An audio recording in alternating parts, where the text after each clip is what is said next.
Shit. I think we're getting very, very close to the final lore stone and our 90-second platinum trophy. Oh shit, we're getting closer. No, no, no, no, no. See, that's the way we want to go to complete the game. Keep going up. Keep going up. This is it. This is it. The final lore stone.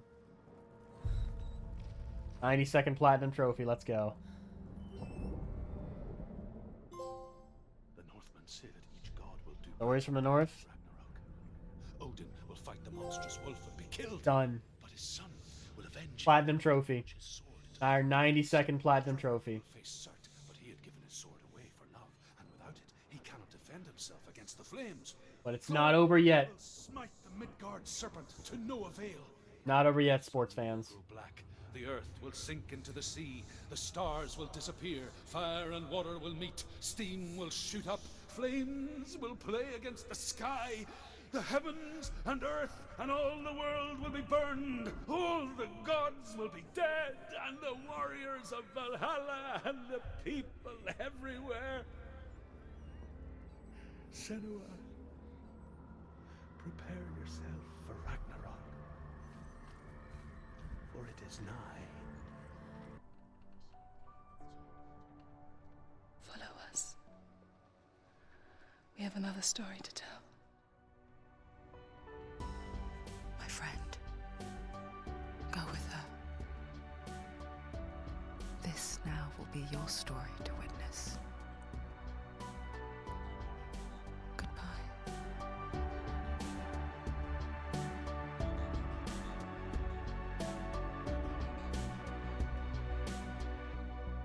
I know it's hard to tell how mixed up you feel. Hoping what you need is behind every door. Jesus. Each Ah. time you get hurt, I don't want you to change. Oh, it's not any easier the second time. There's hopes, you're human after all. The feelings This game was made by 20 people. you were someone else. The people you see here, that's everyone that made it, including the actors and voice actors. This feeling is not sad Senua was played by the video editor. joy. Senua, Melinda Juergens. Senua was played by the video editor. There was going to be an actress to play her. She dropped out. The dev team wanted someone to put on the gear so they could like test it and see how it worked. And then one day the director asked the video editor, Melinda, to act out a scene. And she did it. And he offered her the job. And she took it. Senua was voiced. Senua was voiced and motion captured by someone who is not an actress. This was the first and so far the only acting job she ever had. It really isn't easy. It's not easier the second time. Jesus. But I'm still not sure. But what I do know is to us the world is different. I think the ending cutscene is right up there with Shadow of the Colossus, which is my favorite game of all time. Please don't go. It took a few years. I'm begging you. I think they got $5 million to make it, which is nothing. Games like God of War Ragnarok get close to the hundreds of millions of dollars to make. They got very little money to make. Most of the people that work on this game work for scale, meaning they work for the bare minimum that the unions would allow. And there is a behind-the-scenes kind of featurette. There's a behind-the-scenes featurette where they show where they work, and it looks like someone's house. It doesn't even look like a real office building. Like their studio where they filmed all the mocap sequences, it looks like a regular room where they put white sheets up everywhere.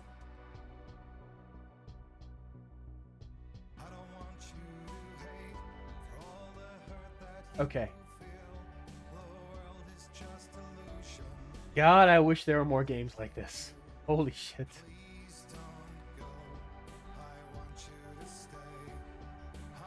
I've probably off the top of my head only ever played 4 games like this. Well, 3 games like this. Eco, Shadow of the Colossus, and Spec Ops: The Line. Games that, well, Silent Hill 2. Games that affect you like okay, so Yahtzee has the saying. He says it for Silent Hill 2. He said that Silent Hill 2 is not just a game I think is good. Silent Hill 2 is the game I point to when people say that video games can never be art. He said, if I was Batman, Silent Hill 2 would be my murdered parents. It is why I do what I do. And this game has got to be at least top 20, if not top 10 games I've ever played. It's so good. It's so good and so well made, and it's like it's so good it makes me angry. It makes me angry because it does so much that it strips away all the stuff that you don't really need to tell a good story. Like you don't need a level up system. You don't need a level up system. You don't need you don't need a level up system. You don't need a skill tree. You don't need dialogue choices. You don't need a moral choice system. You don't need side quests. Like you want to tell a good story, but you bog your game down with all of this nonsense. Like if you want to tell a story,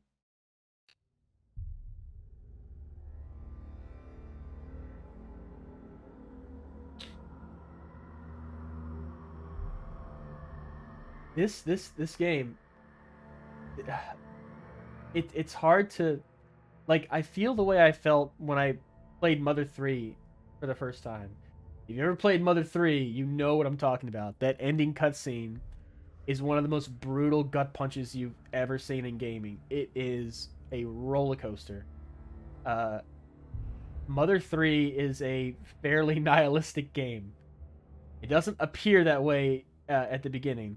Hellblade is a very hopeful game. Let me back up again. Hellblade, I feel, at its heart, is a story about loss. It's a story about loss. It's a story about coming to terms with that loss. It's a story about moving past trauma. Whether that's the trauma caused by your upbringing, trauma caused by, seeing your family and friends murdered, or losing person you loved. It's a game about moving past all that and finding a way to like keep going. The story it tells is a deeply personal one, and I think it's something that everyone. So I hate to keep talking about Silent Hill 2, but there's a making of Silent Hill 2 featurette where the director and the storyboard artist they talk about how to affect a player deeply. They're like, you can't just make something you think is scary. It's not going to work. You have to get inside their head. You have to affect them deeply. And they're Japanese, and they're speaking English, so they're not the most eloquent. But they said you have to touch the human heart. And Masahiro Ito, the scenario writer, believes that you want to touch the human heart, you have to appeal to what everyone is always thinking about. And according to him, everyone is always thinking about sex and death. That is what consumes people's lives, and that is what everyone focuses on. Gotta admit though, this is a pretty fucking terrible title. I think this is awful, an awful title for the game. I don't think the title does it justice. As an English game, so there's no excuse. It's not like a bad translation. What this game is a journey into hell, but what it really is a journey into someone's personal hell. If you've ever suffered a sudden tragic loss, or if you've ever lost anyone important to you, you know what it can be like. You know what that darkness is. You know, sometimes it feels like your world's never going to be the same, and who knows if it's even worth going on. You didn't see it, Sakas, but Senua, her mission in this game is to go to hell, find her lover's soul, reunite his soul with his head, which is where the soul resides, and bring him back to life. Like, is it going to be a talking head? Like, it's not really like she doesn't. She's angry. She's in mourning. It's a game that starts off very similar to Shadow of the Colossus, with someone wanting to bring back someone important to them. Although the relationship is left more vague in Shadow of the Colossus. And Senua, you didn't see nearly all of it. She goes through some shit. She goes through hell. Some of her own making, and some made up of her trauma, some possibly real. It's left vague. What is actually so the developers in the featurette, they were asked like, is what's happening in this game like really happening, or is it in her mind? And they said, well, if it's really happening in her mind, it is real. Like everything happens in our minds. Like there is objective reality, and there is our perception of it, and this is her perception of what's going on. So it is real. She's the only person in the entire game. Everyone else is either a flashback, like a voice in her head. So she's the only person in the whole game, and it's unclear exactly what the enemies are and what they represent. I think they represent her past trauma. The wolf. The trophies call it Fenrir, but the game calls it Grom. More likely represents her father, and what her father resembled to her was a beast that haunts her in the darkness.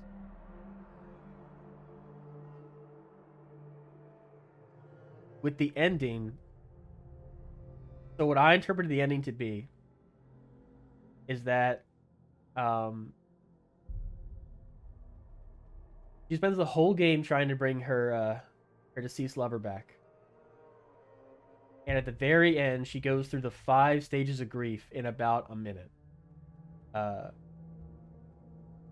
She tries bargaining with Hela. She says, "I'll be your slave warrior at Ragnarok." She gets angry. She calls her a liar. She denies that. It's like, I know his soul is here. You have to have his soul. You're a liar. His soul is here. This is Helheim. His soul is here. He goes through. She goes through all these things, and she has that memory of Dillian telling her that it's not pretty, but you have to move on from your trauma at some point. You have to find a way to move on, because if you don't, the darkness will swallow you, and you'll never be free of it. You will exist in it forever. And so she decides to just let him go, to like really like bury him, but just completely let go and accept that he's gone and attempt to move on from there.